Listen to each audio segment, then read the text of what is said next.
Coming up on today's San Francisco 49ers Report, Adam Schefter of ESPN with some interesting things to say about Trey Lance, Brock Purdy, and Sam Darnold. It's all coming your way around the corner. But before we get started, subscribe to the channel. Think about it, right? Training camp is coming up in about a month.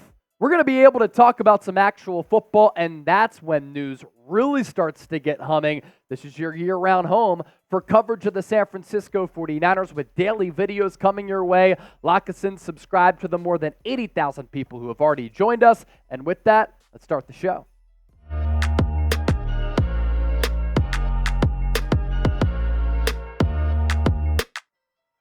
Today's San Francisco 49ers Report is presented by Roan, a wonderful deal for the faithful. 20% off your order at roan.com/chatsports. Using that promo code chatsports. Summer is here. It's time to start looking fresh, right? You had to add your wardrobe a little bit. You can do that with Roan. That's what I've been able to do with the Roan commuter shirt. I have the long sleeve as well as the polo. See it for yourself at roan.com/chatsports. Men's closets were due for a radical reinvention.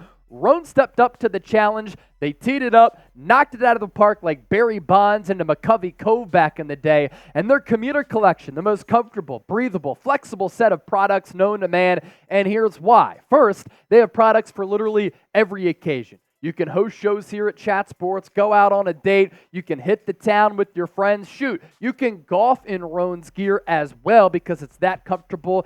It's mobile, stretchy fabric, and it's also really durable. And their comfortable four-way stretch fabric provides breathability and flexibility that leaves you free to enjoy whatever life throws your way. I've enjoyed golfing in some Roan gear as well, trying to consistently break 90. I've been able to do that during my last couple of rounds because I look good and I played better. It's time to feel confident without the hassle.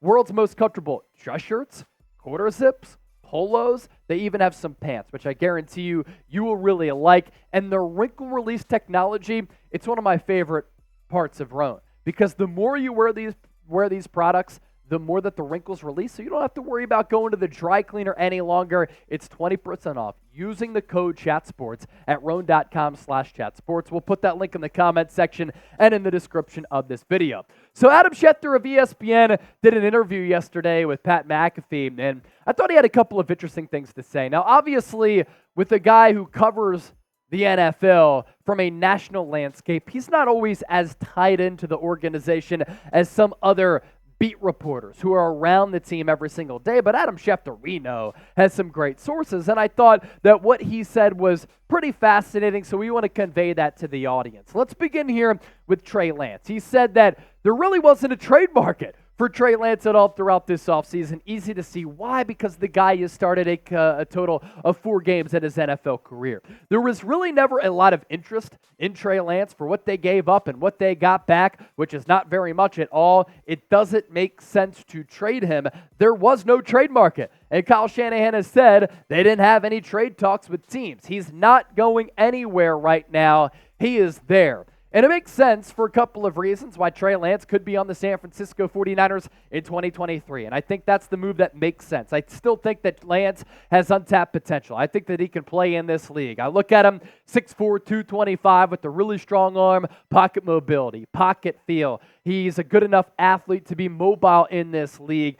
And he just turned 23 years old. Like, he can tap into that potential. He just needs reps and game experience. Maybe he's able to get that if he blows everybody away throughout training camp and in the preseason. That's what I've continued to say. Nobody can say that Trey Lance is a bust. Nobody can say that Trey Lance is a bad football player. Why? Because nobody knows that that's a definitive statement. Because Trey Lance has barely played in his NFL career. 4 combined starts in year 1 and year 2, and he's started a combined 21 games going back to 2019 at North Dakota State. I will say there are some issues that I take with Lance and some concerns that I do have because completion percentage and accuracy continue to be a little bit of a problem, and I think that lack of accuracy is what's kept Lance from being on the field consistently on top of the injuries. In his career so far, 124 dropbacks, his completion percentage, sub 55%. The only other quarterbacks worse than that over the last 2 years, Cam Newton, Mike Glennon, Zach Wilson, and Skylar Thompson. If Lance is more accurate, he's going to have his chance to be a starter at the NFL level. As for Brock Purdy, is he going to start week 1? All signs continue to point to Purdy being the guy for San Francisco. Here's what Schefter had to say about that. Brock Purdy is the one, if healthy. And I think going into camp, Sam Darnold has the edge going into camp to be the number 2. But by the way, Trey Lance could play great. He worked over the summer with Patrick Mahomes, and I heard he's made tremendous improvement. I'm anxious to see how much he's improved and whether he can make that jump. Let's see. So the jury is still out on Lance, and the jury is still out on Brock Purdy's injury. There is no guarantee that he will be healthy enough for game action week 1. Because you look at this injury timeline and you think about the severity of that elbow injury. He underwent that UCL repair on March 10th. On May 29th, a couple of months later, he started throwing a football. August 21st would be full clearance based upon that 6-month timeline that the doctors kept throwing out there. And then the season opener is September 10th against the Pittsburgh Steelers. So even if he's cleared on August 21st, I've continued to say this, it's not a lot of time for him to get ripe for game action.